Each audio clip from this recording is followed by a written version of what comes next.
Guys, everyone, welcome back to English with Basir. In this video, I'm going to share with all of you daily use English idiom that we often use in our daily life with English to Urdu translation. अगर आप लोगों ने अभी तक हमारे इस channel को subscribe नहीं किया तो प्लीज़ चैनल को अभी सब्सक्राइब करें और साथ में जो बेल आइकन है इस पर प्रेस कीजिए ताकि हमारे आने वाले वीडियो आपको देर से ना पहुंचे. Let's get start. पहला जो ईडियम हमारे साथ है वो है out of the blue. Out of the blue का मतलब है अचानक या गैर मुतवक्को तौर पर. आउट ऑफ द ब्लू का मतलब क्या है? ये अचानक या गैर मुतवक्की तौर पर. दैट मीन इसका इंग्लिश टू इंग्लिश ट्रांसलेशन हमारे साथ है वो है अनएक्सपेक्टेडली. अनएक्सपेक्टेडली मतलब अचानक, सडनली भी आप कह सकते हैं, आउट ऑफ द ब्लू. अब इस ईडियम को हम यूज़ करते हैं सेंटेंस में. एग्जांपल में देने वाला हूँ वो ये है कि she called me out of the blue. उसने मुझे अचानक फ़ोन किया, मतलब मुझे नहीं पता और उसने मुझे डायरेक्ट कॉल किया. She called me out of the blue. She called me out of the blue. उसने मुझे अचानक फ़ोन किया. Next we have that is over the moon. Over the moon का मतलब है एक्सट्रीमली हैप्पी. एक्सट्रीमली हैप्पी बेहद खुश. बेहद खुश को इंग्लिश में हम कह सकते हैं over the moon. Over the moon बेहद खुश. Extremely happy.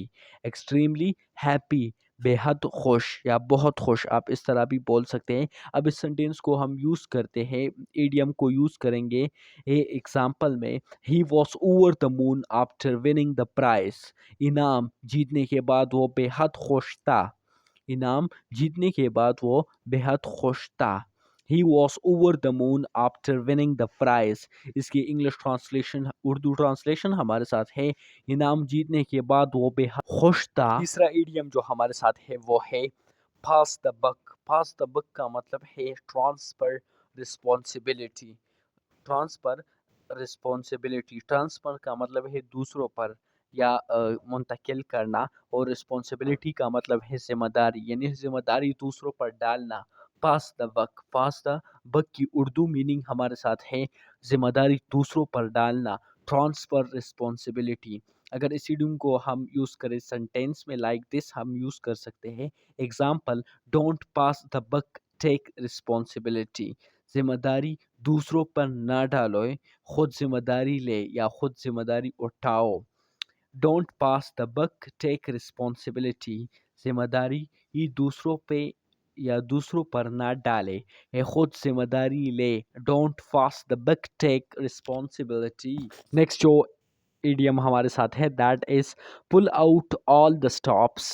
कामयाबी के लिए हर मुमकिन कोशिश करना. Do everything you can to success. Succeed का मतलब है कामयाबी. डू एवरीथिंग का मतलब हर कोई काम करो कामयाबी के लिए. जिसमें आप कामयाब होना चाहते हो उसके लिए मेहनत करो, तब आप कामयाब हो जाओगे.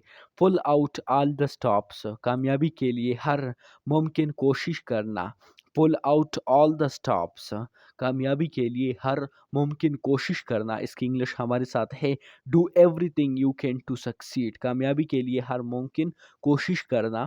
अब इसको यूज़ करते हैं सेंटेंस में like this. Example, they pulled out all the stops to make the event successful. उन्होंने तकरीब को कामयाब बनाने के लिए मुमकिन कोशिश की. उन्होंने तकरीब को कामयाब बनाने के लिए हर मुमकिन कोशिश की.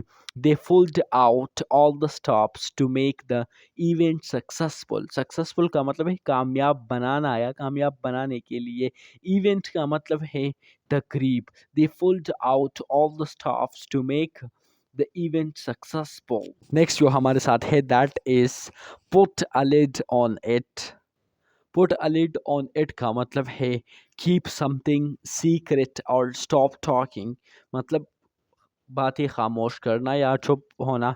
किसी चीज़ को छुपाना या खामोश रहना. किसी चीज़ को छुपाना. कीप समथिंग सीक्रेट का मतलब है किसी चीज़ को छुपाना, और खामोश रहना को इंग्लिश में हम स्टॉप टॉकिंग कहते हैं. Put a lid on it. किसी चीज़ को छुपाना या खामोश रहना. Put a lid on it और English to English meaning that is keep something secret اور اسٹاپ ٹاکنگ، کسی چیز کو چھپانا یا خاموش رہنا. اب ایگزامپل کی اگر ہم بات کریں، so that is he told them to put a lid on their complaints. اس نے انہیں شکایات بند کرنے کو کہا. He told them to put a lid on their complaints. انہوں نے یا اس نے انہیں شکایات بند کرنے کو